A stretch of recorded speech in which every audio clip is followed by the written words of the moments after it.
Profesori njëkohësisht muzikologu Bekim Ramadani, kësaj here vjen me 3 botime të reja, duke i dhuruar me këtë rast Bibliotekës Universitare fryte shumë cilësore. Në vazhdën e publikimeve dhe botimeve muzikore, Bekim Ramadani këtyre ditëve sjell një trilogji, 3 vepra që kanë një subjekt të përbashkët, muzikën. Bëhet fjalë për librat, fjalë pa këngë, metodika e mësimit të muzikës dhe për të bukurën muzikore. Libri i parë është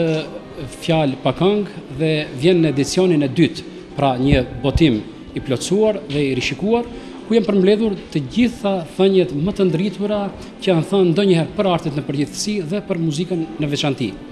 Libri i dytë është Metodika e mësimit të muzikës, është një përkthim që vjen nga kroatishtja, nga autori universitar Pavel Rojko, i cili bën një studim të thelluar, një studim analitik mbi metodikën e mësimit të muzikës në shkollat e fillore dhe të mesme, shkollat pra të përgjithshme, një studim që i hedh një vështrim historik, pedagogjik dhe estetik procesit të mësimdhënies dhe të mësimmarrjes. Libri i tretë është një përkthim gjithashtu nga një autor genial, Eduard Hanslik, është një kryevepër dhe përket filozofisë së muzikës, një libër që është përkthyer në shumë gjuhë të botës dhe që tani vjen edhe për lexuesin shqiptar. Njëri prej recenzentëve, Fatmir Sulejmani, thotë se këta libra janë të rëndësishëm për lëminë e muzikës në përgjithësi. Ai është një përmbledhje citatesh, thëniesh, esesh, shkrimesh të ndryshme të personaliteteve të shquara të botës kulturore, që gjithsesi janë citate të pavdekshme, janë thënie të pavdekshme,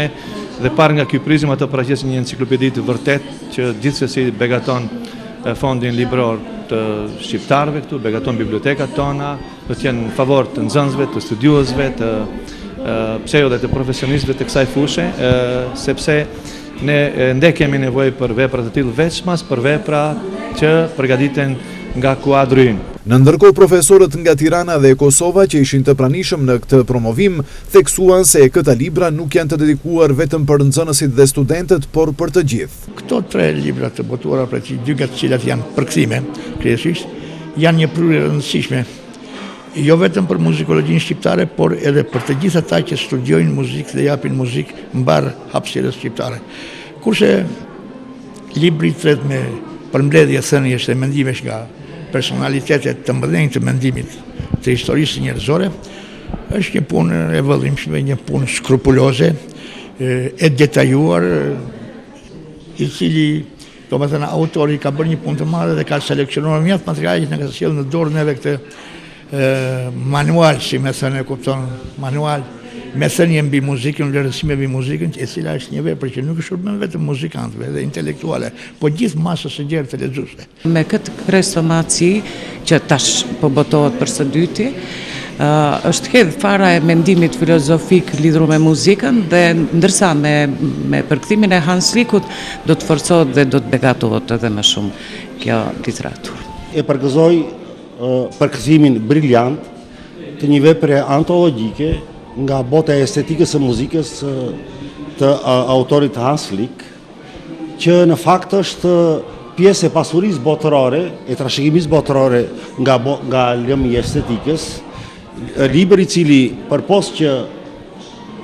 autori në fjalë, që është përkthyer në gjuhën shqipe në mënyrë briljante nga Bekim Ramadani,